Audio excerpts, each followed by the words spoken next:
the head of Jansari and the deputy, my commissioner to Namibia. Your Excellency, I know you have an, and with me I have Ambassador Mburu.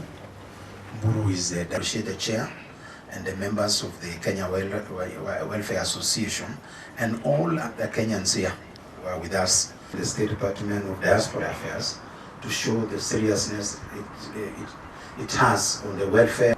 We have interacted with them. In fact, I almost know all of them by name. We've talked together because we found time to be with us. Some of the issues that have been raised are the issues that are being addressed in the joint, including the issue of the a renewed health MOU and many others. That they are very good ambassadors. They represent us. When there are issues, I call the association, we will resolve as family. We will always work closely, represent your interest, but also project and promote the image of our. As we conclude, sir, Mr. Martin Wasike, who is the Minister Councillor, and Mr. Vidinho, and we will work closely with them.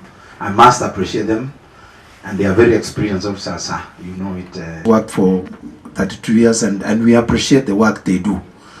Let me conclude by then. Your Excellency, sir, and fellow Kenyans, tunawapenda. The Prime Cabinet Secretary and Cabinet Secretary for Foreign and Diaspora Affairs, the Honorable Dr. We have had Kenya's foreign policy sometimes on paper, but one thing has never quite happened. It has never been owned by the people of Kenya directly. What do I mean? It has been the preserve of the executive. So we are in the process of now working on a sessional paper on Kenya's foreign policy, which we want to take to Parliament so that Kenyans can debate and have a bigger say in what they believe should be their foreign policy.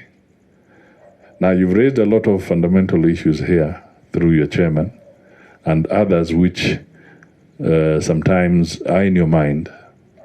So I would beg of you, if you can consolidate some of your views and share with us through the embassy what you think should be part and parcel of Kenya's foreign policy going forward.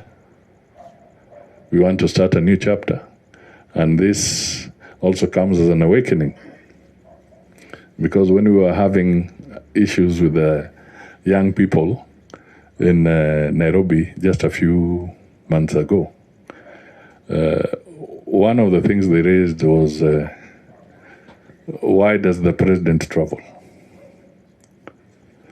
What is the purpose? Why is he going out? Why is he talking to other people? So it may look like a simple question, but it speaks volumes. That it means that Kenyans do not feel what our foreign policy is all about. They don't have ownership. And therefore, we need to find a way of beginning to look at it from a different perspective.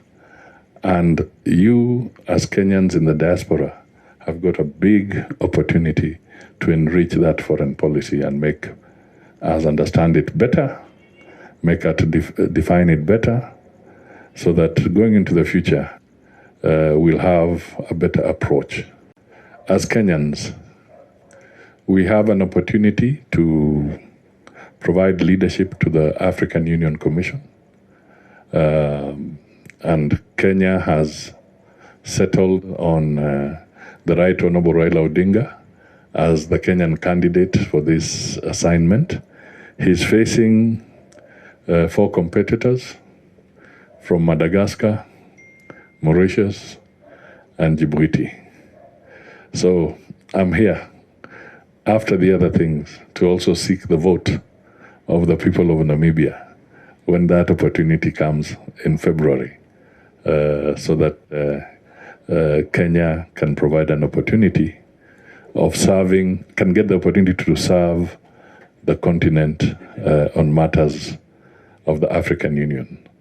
And the history, as you know it, goes back, I think Jomo Kenyatta donated a Land Rover to SWAPO in 1964 as part of the build-up of this process of trying to foster unity. And then, of course, the partnership with UNITAG. And today, we are still very strong working with Namibia. So I'm here to really consolidate that partnership. And the issues that you bring up are extremely critical because those are the ones that will continue to build and foster our relationship. If we go into numbers, you have surpassed tea, surpassed coffee, our horticulture. Basically, Kenyans in the diaspora are very key in stabilizing the rate of the shilling against hard currencies. If mkizima tapu kidogo, inflation can become a problem just by the exchange rate alone. So it is clear that the approach must be completely different and we must forge a stronger partnership. We are looking at serious aspects of even now working on the diaspora bond. Earlier it was mooted, but the numbers in terms of the resource base had not yet reached a threshold that can make a powerful statement if you went for the diaspora bond.